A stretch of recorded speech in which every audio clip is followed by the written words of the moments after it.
Next is from Wilfredo Quinones. The subject is Bad Bunny versus Logan Paul.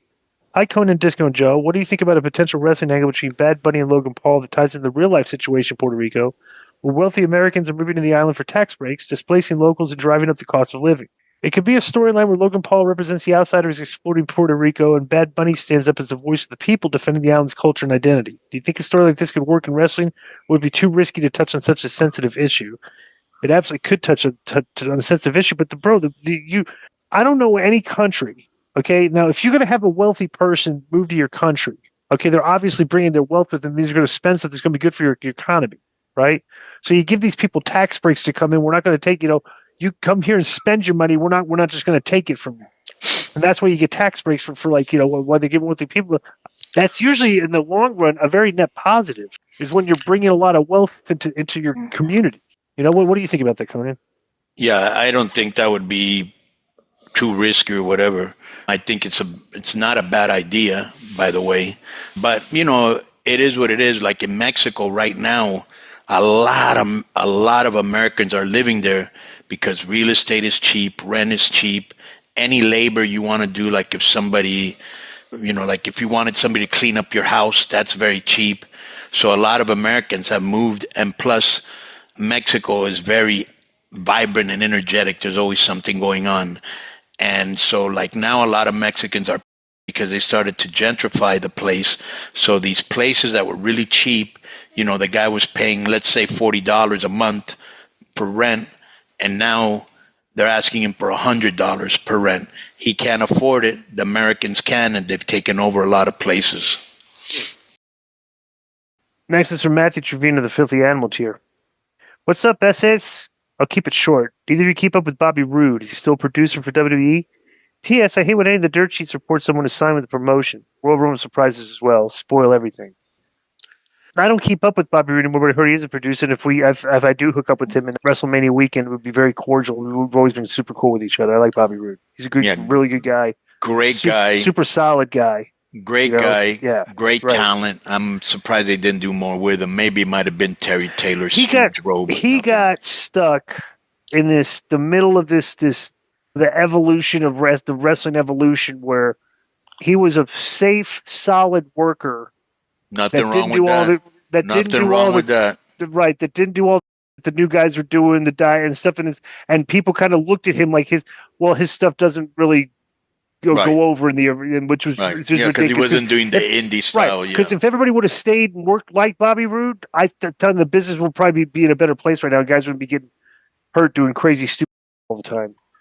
Actually it says he is still a WWE producer, and there's an article here. Mike Johnson reported in November 2024, Bobby Roode began to become a top WWE producer, especially since he began filling in for Michael Hayes and working on top main events. After previously, that is very interesting. A lot of guys from our little tree there at TNA, right? From the inception of TNA, all those guys are producing in WWE right now.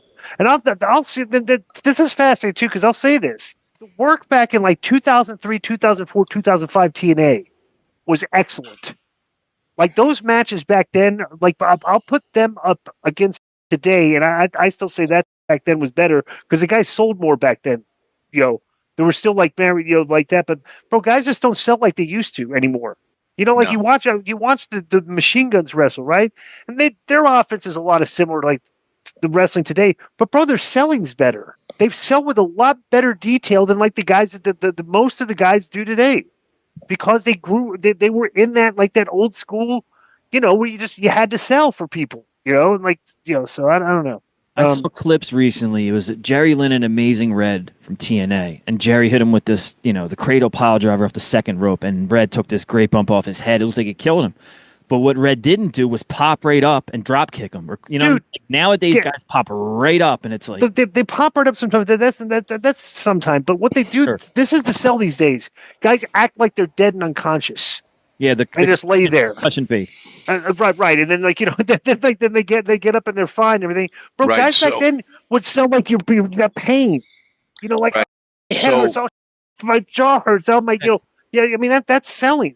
These guys go ahead. So when I first got to WCW, I used to sell like I was dead because that's how I sold in Mexico, and it was over.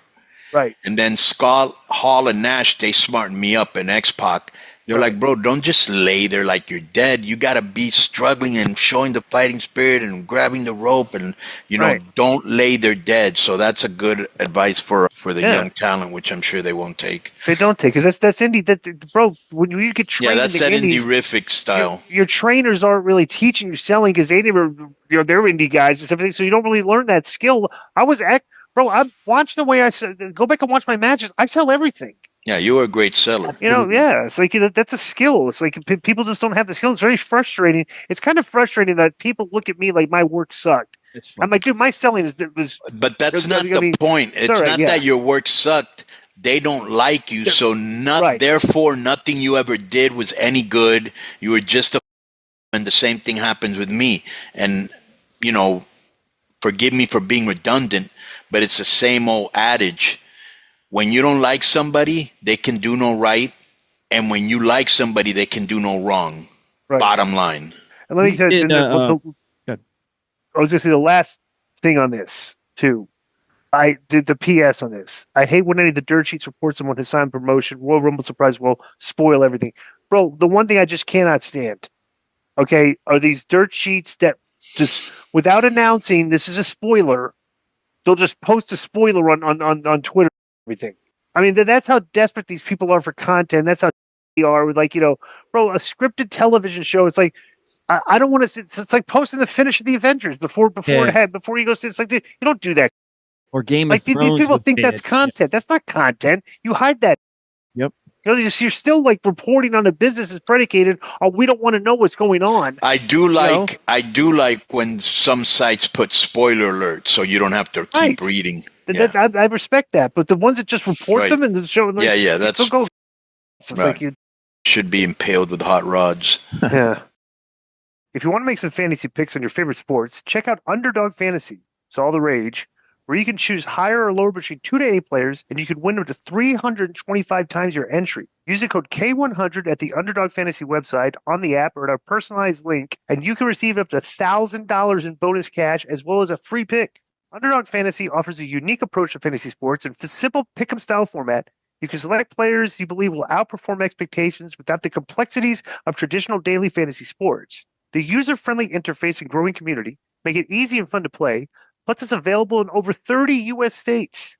We will share our picks for you every week on K100 Sports. You can follow along or play against us. Use the code K100 at UnderdogFantasy.com on the app or at the link included in the show notes and receive up to $1,000 in bonus cash plus a free pick. UnderdogFantasy.com. It's an underdog thing. Next is from John Kamepa, subject is Priest. Hey guys, I want to ask you guys about Damian Priest. I'm a fan, but I don't think his title run ever really took off. To me, he just came across a mid-card guy holding the top title, if that makes any sense.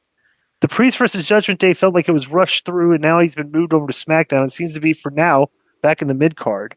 K100, what do you see as Priest's future with WWE? Has he peaked? I saw some dirt sheet talk with WWE and hopes for Bad Bunny with a tag partner versus Logan Paul with a tag partner for Mania 41.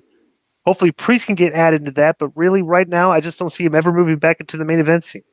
What do you guys think, though? P.S. guys, I found footage of Disco's podcasting inspiration. You get this YouTube clip show? Yeah. Is this going to get this guy suspended? Let me guess. This is either KG or Kermit, but go ahead. Have you already seen it? No, I have not. I don't read the mail. I was in a meeting this morning. All right. Get me, Mumbles. Hello,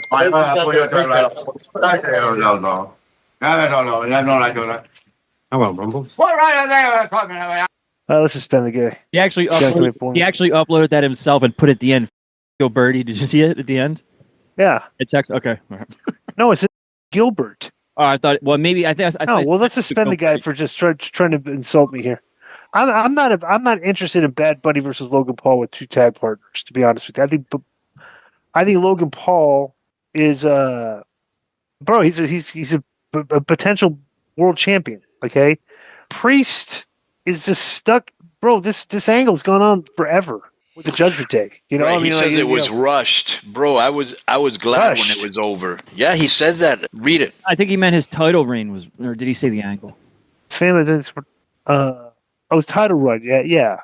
But his title run, he always still was like, felt like it was Priest versus Judgment Day. Felt like it was rushed through, and now he's been moved over to SmackDown. Seems to be for now back in the mid card. Well, I mean, he is kind of in the mid card just because the top guys are kind of the top guys, right now. Like right now, Konnan, who do you consider the top guys in WWE right now? All those guys you said that could be the final four in Royal Rumble. Yeah, Punk, Round, Drew, Cody, Seth, Cody, Roman.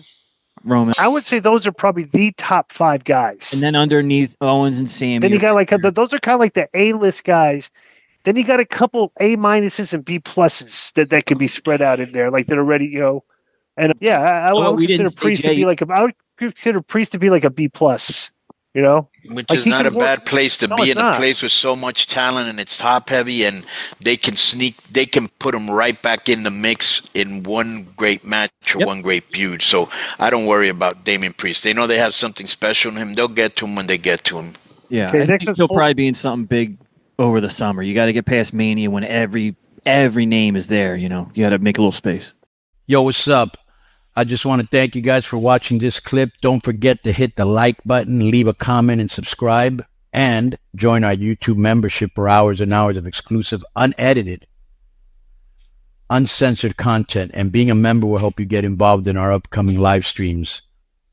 Thank you for your support. Thank you for riding with us. I know you got a lot of other podcast choices, be it wrestling or other ones. And thank you for picking us. Boom.